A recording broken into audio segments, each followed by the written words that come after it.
Hi everyone and welcome back to the sewing tutorial. My name is Julia and today I'm going to show you how to make this lovely summer dress. This is a beginner-friendly step-by-step tutorial, so even if you are new to sewing, you will find it easy to follow. The pattern is available in my Etsy shop. It comes in 3 different length options so you can customize the dress to your style. The link is in the description below. Now let's jump right into the tutorial.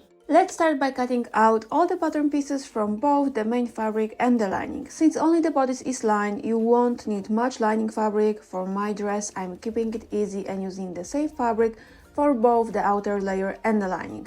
From your main fabric, cut one front skirt panel on the fold, one back skirt panel on the fold, and one bodice panel on the fold. You will also need to cut one lining bodice panel on the fold using the main fabric or a different lining fabric. And finally, 2 strap pieces from the main fabric. Now it's time to draw the dart lines. It's really important that dart shape follows the curve of the pattern exactly, as this ensures the bodice will fit the body well. Start by laying your main fabric bodice panel flat, wrong side facing up with the pattern piece pinned in place. At the outer edge of the bodice, mark the dart notches, then take a pin and insert it through the center point of the dart on the pattern. This will help you mark the dart tip on both sides of the fabric. Next, carefully cut along the dart lines on your pattern piece. Place the paper pattern back onto the wrong side of your main fabric, lining up the edges and notches just like before. Make sure the center point of the dart lines up with the mark you made earlier. Now gently trace along the dart lines, following the curve shape as accurately as you can. Then do the same on the other side of the bodice. Just make sure to align the paper pattern correctly, matching the notches and dart point. Once that's done, repeat the same process for the lining bodice panel.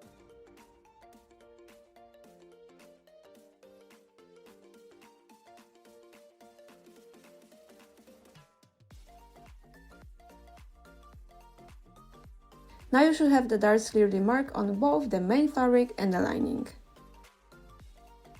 Before we apply the interfacing tape, let's get the main fabric bodice panel ready. Lay it wrong side up on the ironing board, making sure it's nice and flat. Then take the paper pattern and gently place it on top, aligning the fabric with the pattern pieces. Pay close attention to the neckline and armhole lines, ensuring they line up just right.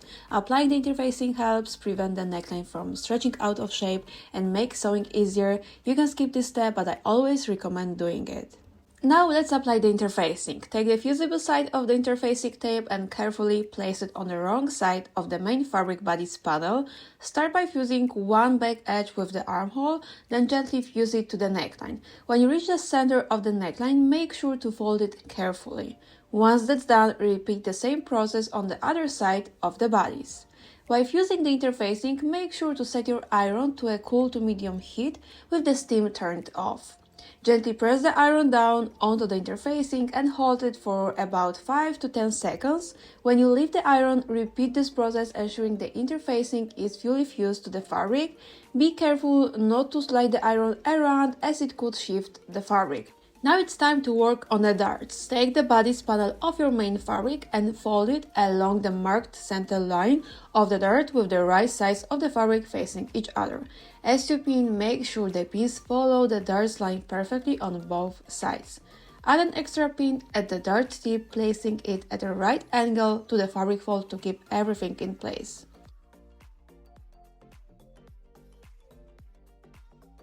Then repeat this for the lining bodice panel. Now set your sewing machine to a straight stitch around 2.8 mm. Start sewing from the outer edge of the dart, carefully following the curve of the dart lines toward the point. It's very important to stitch right on those lines so that dart shapes nicely and fits well. As you get close to the end, change the stitch line to around 2.5 mm and sew off the edge without backstitching. Leave a long thread tail.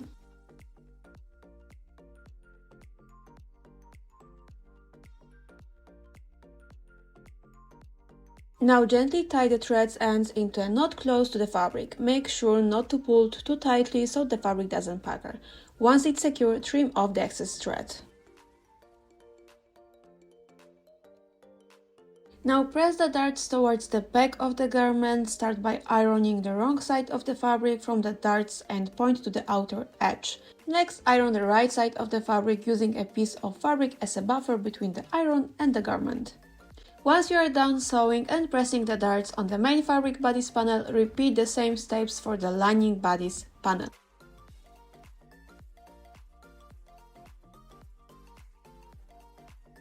Now let's move on to preparing the straps. Start by folding them in half lengthways with the right sides facing each other. Make sure the long edges are perfectly aligned, then press them down neatly.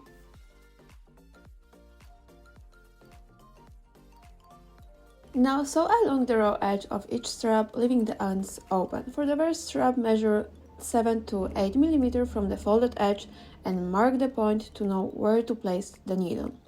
Now position the needle correctly at the marked point, then stitch about 7 to 8 mm from the folded edge. Since these straps are meant to be slim, if you are using thicker fabric, you might want to make the straps a bit wider. This will make it easier to turn them right side out in the next step.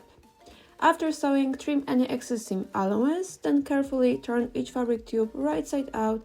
You can use a turning tool or a safety pin to help pull the fabric through until it's completely turned.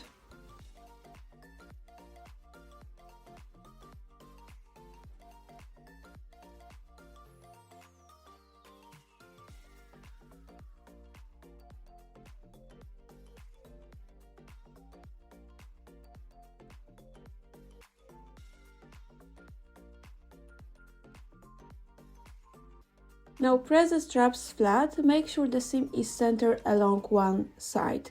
The side with the visible seam will be the wrong side of the strap, while the other side, which is smooth, will be the right side. This gives the straps a neat and professional look. Let's move on to attaching the straps. First, lay your main fabric bodice panel with the right side facing up. Take one fabric strap, here is the wrong side with the seam visible, and here is the right side, so place it on the bodice right sides facing each other. Make sure the strap is centered at the designed strap placement and pin it in place. Now do the same with the second strap.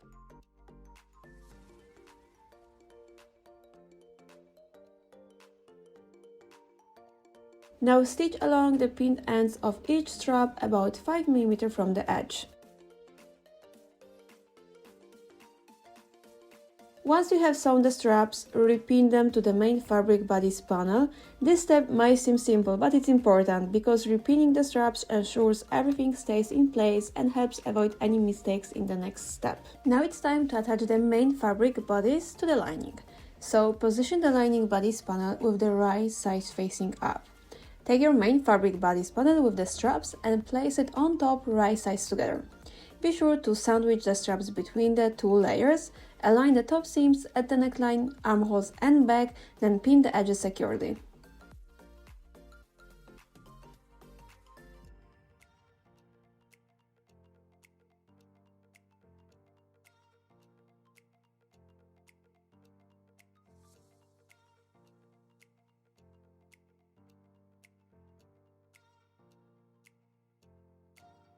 After pinning the edges, remove the pins from the straps and repin them at the top for extra security. This step will give you better control when sewing the top seam of the bodice in the next step. Now it's time to sew the top seams of your bodice. Start at one back edge and sew across the top using a 1 cm seam allowance. As you sew, you will come to the first strap. When you get there, stop with your needle down in the fabric. Leave the presser foot, pivot your fabric 90 degrees and sew right across the strap line. Then stop again with the needle down, pivot back and continue sewing toward the center of the neckline. At the center, stop, pivot once more and sew along the second side of the neckline. Keep going until you reach the second strap and do the same steps as before. And sew all the way to the other back edge. After sewing the top seam, double check that the straps are properly sewn. Now turn the bodice lining to the right side, place your fabric under the sewing machine and begin stitching about 1 mm from the edge of the lining, catching the seam allowance. Begin at one back edge and stitch carefully, stopping about 5 cm before you reach the strap. You can measure it with a ruler or just go as far as you can. Don't forget to back stitch at the beginning and end.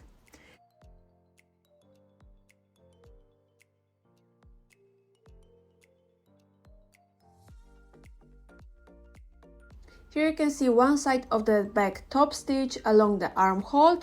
Now at the strap placement, measure 5 cm on the other side to keep the top stitching even. Then continue stitching along the edge.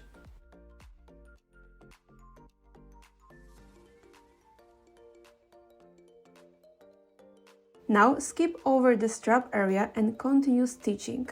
Start 5 cm from the other side of the strap and sew toward the center neckline, stopping around 1.5 cm before reaching it. You can measure this part with a ruler too, or just go as far as you can. Then repeat the same steps on the other side of the body, starting about 1.5 cm after the center of the neckline. At this point, the edges might still look a little messy, and that's totally fine. In the next step, we'll clip the seam allowances to help everything lay flat and smooth. Here you can see the center neckline top stitch. There is a small gap between the top stitching lines since it's tricky to reach all the way to the center point, but don't worry, after clipping the seam allowance, in the next step that bit of tension will be released. And here's the full bodice completely top stitch. Once you have finished stitching, it's time to turn the bodice back to the wrong side with the lining facing up. Start by clipping the center of the neckline, making a deeper clip to relieve any tension that might cause the fabric to pull. Then carefully clip the seam allowances around the armhole and neckline, being careful not to cut through the stitching. Next, trim the seam allowance to about 5 mm where the straps are placed and trim the corners diagonally to reduce bulk. This small cut, known as notches, will help release the tension along the curves, allowing the fabric to lay flat and smooth. Now turn the bodice to the right side and press the top edge toward the lining.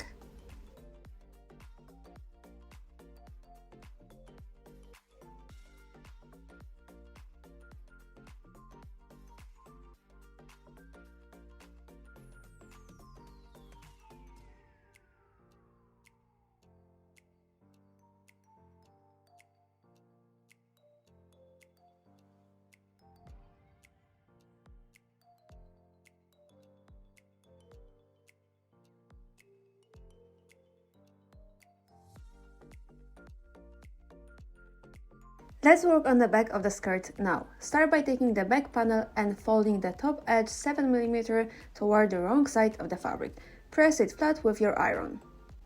Now fold it once more, this time by 8 mm to hide the raw edge neatly inside.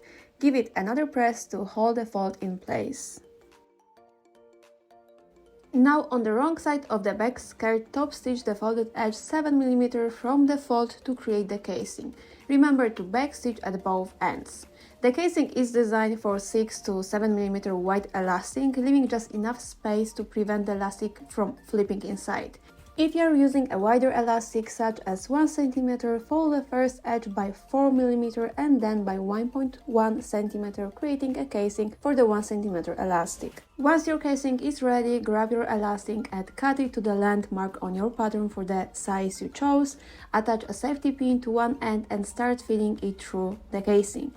Pin the other end to the fabric so it doesn't slip through. Once the elastic is all the way in, pin the second end to keep it in place. Push the gathers gently toward the center of the back panel. This will make it much easier when you sew the side seams in the next step. Finally, sew along the edges of the casing to secure the elastic. Right after you have inserted the elastic into the casing on the back skirt panel, it's time to overlock the side seam. Start by overlocking the side seams of both the front and back skirt panels. There are 4 edges in total, so make sure to get them all.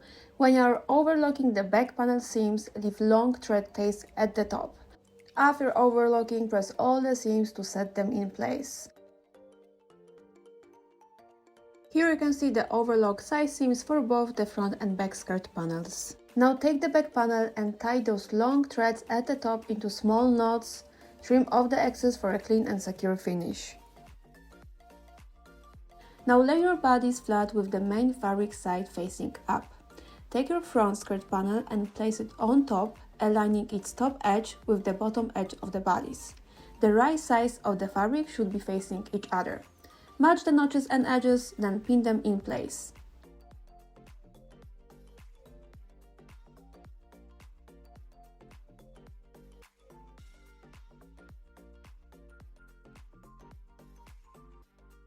Stitch the bodice with the front skirt panel using a 5 mm seam allowance.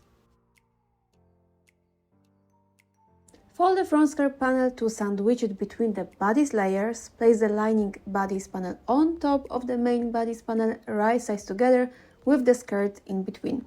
Align the notches, pin securely and stitch along the edge with a 1 cm seam allowance.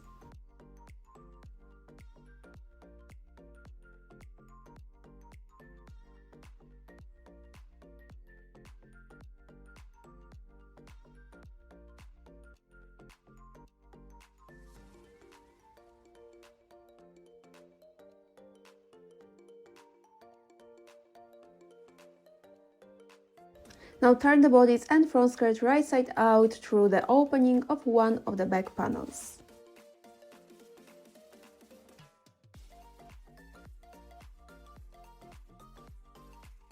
Finally, press the bottom edge of the bodice nice and flat. Make sure the seam allowance is pressed toward the lining side. This gives it a clean, smooth finish.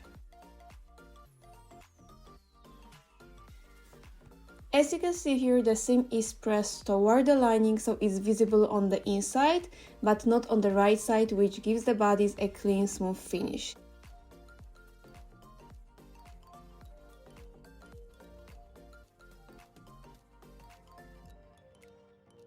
Make sure to press the bodice again from the right side of the garment, but use a piece of fabric as a buffer to protect the fabric. Let's bring the front and back of the skirt together. Start by laying your bodice and front skirt panel flat with the main fabric facing up. Now take the back skirt panel and place it on top, right sides facing each other. Carefully align the bottom edge of the bodice with the top edge of the back skirt. Make sure everything lines up neatly.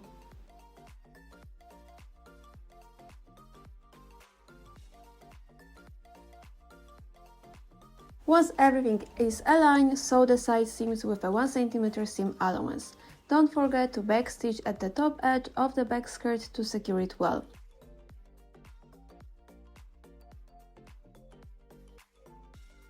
Here you can see the attached back panel. It lines up perfectly with the bodice, with no gaps or overlaps.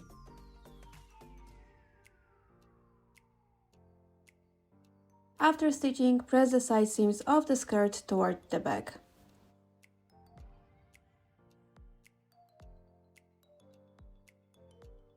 Now for the final touch on this step, flip the garment so the main fabric is facing up again. Align and pin the bottom edge of the bodice to the top of the back skirt, checking that there are no gaps or overlaps. Top stitch 8 mm from the side edge on the main fabric. This helps lock everything in place and keeps the layers from shifting. Make sure to backstitch at both ends to keep everything secure.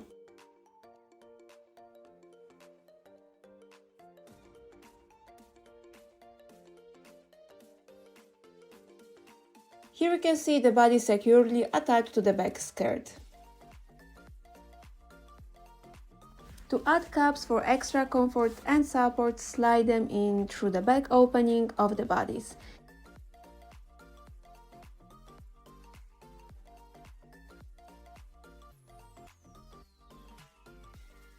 Pin each cup in place by matching its center with the dart's end point. This helps the cup sit naturally and comfy.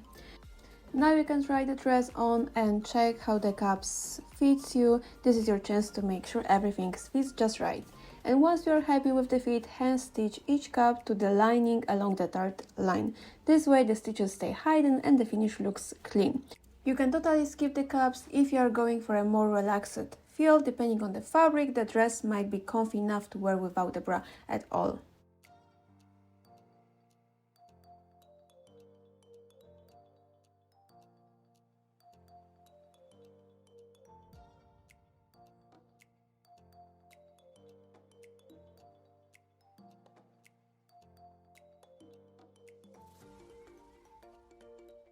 Now take the raw ends of the back bodice, fold them to the wrong side by 1 cm, then fold again by 1.5 cm to hide the raw edge completely and pin it in place.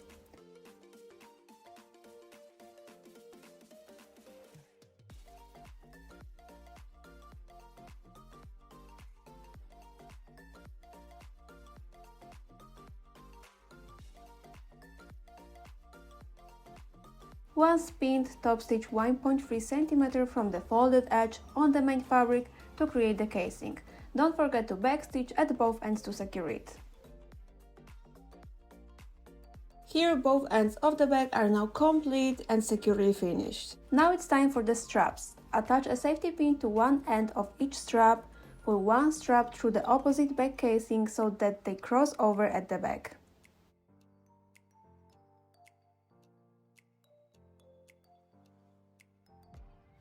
Now it's time to thread the second strap through the back casing just like we did with the first one.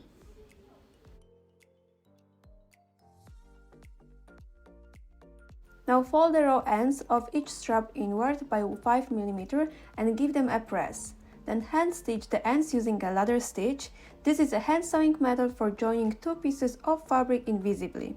It involves making small, discreet stitches along the edges, pulling the thread tight to keep the seam neat and hidden on the front side.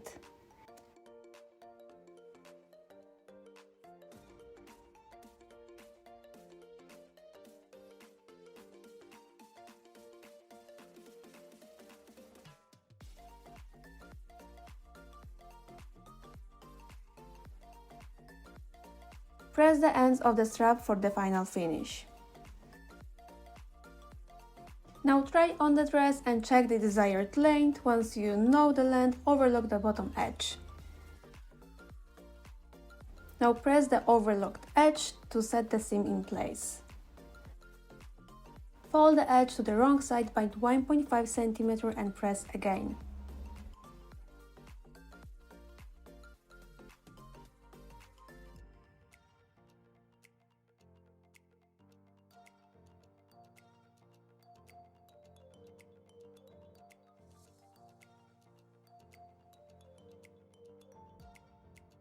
Now top stitch around 1.3 cm from the folded edge. Now give the bottom hem of the dress the last press.